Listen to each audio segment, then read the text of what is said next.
Ini kemungkinan besar ini namanya. Waktu itu dikenal sebagai Gamulan Bumi Sambara. Tadi kita mengatakan pengumpulan daya ini ada dua, daya kebajikan dan daya pengetahuan. Ternyata Borobudur ini dibuat sebagai, Borobudur ini ada dua prasasti yang menyebut mengenai Borobudur. Pertamanya dibuat oleh Maharaja Samaratungga, mengatakan ini dibangunnya Jinalaya, bangunnya suatu bangunan. Ini prasasti ini disebut prasasti Kayum Wungan atau prasasti Karangtengah. Ini ditulis tahun 824. Berarti waktu itu Borobudur mungkin sudah selesai di tahun 824. Ini diterangkan dibangunnya Jinalaya. Nah, berarti sebutan Borobudur, satu sebutan itu disebut Jinalaya. Sampai sekarang kita persis namanya apa itu kita tidak yakin. Tapi karena orang lokal menyebutnya Borobudur, nah Jinalaya satu. Jina ini adalah gelar Buddha, artinya sang pemenang. Jina itu sang pemenang. Menang dari apa? Menang dari segala macam keinginan-keinginan yang sifatnya negatif. Menang dari segala macam kabut-kabut yang ada dalam mata ini sehingga kita tidak bisa melihat apa yang ada. Makanya disebut Jina. Laya ini tempat, makanya kita disebut Himalaya. Ini tempat awan. Hima ini layan, awan dan sebagainya. Tapi nama yang kedua ini menarik. Prasasti yang kedua ditulis berapa puluh tahun kemudian, 842.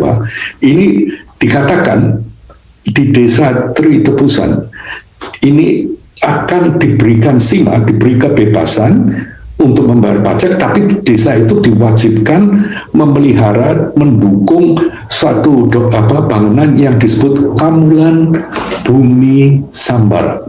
Nah, Bumi Sambara sebagai deskripsi Borobudur, kemungkinan besar ini sebutan Borobudur sebetulnya. Ini kemungkinan besar ini namanya. Waktu itu dikenal sebagai Gamulan Bumi Sambara. Gamulan itu sesuatu yang dibuat dengan keinginan untuk menghargai nenek moyang atau segala macam. Mulanya dari segala itu, dari kata mula. Tapi Bumi Sambara, tadi kita mengatakan pengumpulan daya ini ada dua, daya kebajikan dan daya pengetahuan. Ternyata Borobudur ini dibuat sebagai pertamanya Bumi Sambara. Tempat bumi, kita tahu bumi, Sambara pengumpulan. Jadi dibuat sedemikian rupa sehingga sangat mudah untuk mengumpulkan Sambara, mengumpulkan dua daya tadi, yaitu daya kebajikan. Caranya bagaimana? Dari yang paling mudah, Pradaksina. Pradaksina itu apakah sesuatu yang sakti? No. Tapi ini suatu tradisi. Kamu bayangkan kalau kamu pradaksina, itu harusnya pemikiranmu mengatakan, ini panas terik, saya sudah kepingin makan, tapi saya akan keliling di sini supaya saya jadi manusia yang lebih baik, supaya saya tidak sering marah ke mama. Tapi tujuannya mestinya baik kan ya, kalau pradaksina. Sebab tanpa tujuan ini, kamu mau keliling 750 kali ya percuma. Kalau kamu sambil keliling, kamu mikir nanti makan apa, nanti kemarin sama siapa, itu cuma jalan-jalan, nggak ada gunanya. Tapi kalau di Borobudur ini diberi, nah intinya Pradaksina itu mengelilingi sesuatu yang kita hormati, yang kita mempunyai harga, bukan sakti atau bukan apa.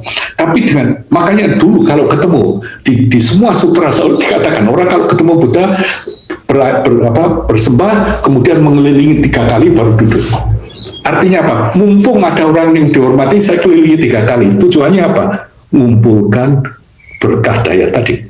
Nah, mengumpulkan berkah daya, mengelilingi sesuatu. Jadi Borobudur itu ya dari yang paling mudah. Ini mengelilingi Pradaksina. Right? Paling mudah. Tapi yang kedua, tadi saya katakan ada 2. Pengumpulan daya kebajikan. Yang kedua, pengumpulan daya pengetahuan. Jadi yang pertama disebut Punya Sambara. Ini palingnya P-U-N-N-A atau Sanskertanya P-U-N-Y-A, Punya Sambara. Dan yang kedua, pengumpulan pengetahuan ini yang disebut Nyana Sambara. Nah, Borobudur, nyana sambaranya apa? Ternyata tidak cuma supaya lebih mudah kamu buat mengumpulkan daya ini, tapi juga kamu bisa mengumpulkan nyana sambara dengan apa? Karena Borobudur ini ternyata adalah galeri tataan pameran sutra. Jadi kamu sambil belajar di sana, kalau sudah bisa mengerti, untuk yang lebih bisa mengerti. Kalau yang tidak mengerti, pradaksina atau apa masih oke, puja sekali. Tapi untuk yang mengerti luar biasa. Makanya Borobudur ini juga sebagai piwulang, sebagai pengajaran, sebagai ajaran. Luar biasa kan? Jadi ini bumi sambara untuk mengumpulkan dua sambara tadi. Jadi tujuan Borobudur. Nah, ingat tadi waktu mengelilingi, Buddha pun kelilingi, dan itu rupa-rupanya di India memang tradisi. Ketemu orang lebih sepuh, kita sebelum duduk kelilingi 3 kali baru berani duduk. Tapi itu juga untuk yang mengelilingi loh, bukan yang dikelilingi yang senang. Yang mengelilingi ini merasa menghargai orang di sana, makanya mendapatkan menghormati orang itu mengumpulkan daya kebajikan tadi. Right? You understand that? Jadi Borobudur ini dibuat khusus untuk ini, right? Nah, untuk orang atau sesuatu yang kita hargai juga ini makanya mengelilingi stupa sesuatu yang mengumpulkan daya kebajikan. Maka dikatakan kan, lalat kebetulan hinggap di kotoran sapi yang kebetulan ada banjir, kotorannya muter-muter 3 kali, kemudian lalat ini kemudian bisa menjadi arhat. Hanya dengan putar di kotoran sapi lagi, ada banjiran keliling stupa. Banyak cerita semacam ini.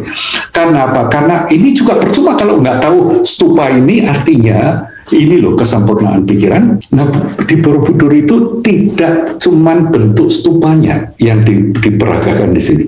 Ada bentuk stupa, jelas, right? Bentuk keseluruhannya stupa, tapi ratusan stupa-stupa juga di sana. Di samping ratusan di sana juga ada jajaran-jajaran sutra. Artinya apa? Sutra ini sebagai representasi dari kesempurnaan ucapan. Kemudian juga ada arca-arca banyak di sana yang sebagai representasi dari kesempurnaan wujud. Jadi sekarang Borobudur itu lengkap. Jadi Borobudur itu sebagai representasi dari kesempurnaan pikiran dan kesadaran, bentuknya stupa-stupa, representasi dari kesempurnaan ucapan dan kesempurnaan wujud. Makanya kalau kalian bikin altar atau kemanapun ke wihara, biasanya ada 3 ini. Ada arca atau ada gambar. Ini bukan cuma tradisi, ada tujuannya. Kemudian biasanya ada gulungan sutra atau ada buku sutra. Kemudian ada bentuk stupa begini. Tujuannya apa? Karena di altar itu berarti ada 3 tadi. Representasi kesempurnaan pikiran dan kesadaran, representasi dari kesempurnaan ucapan, representasi dari kesempurnaan wujud.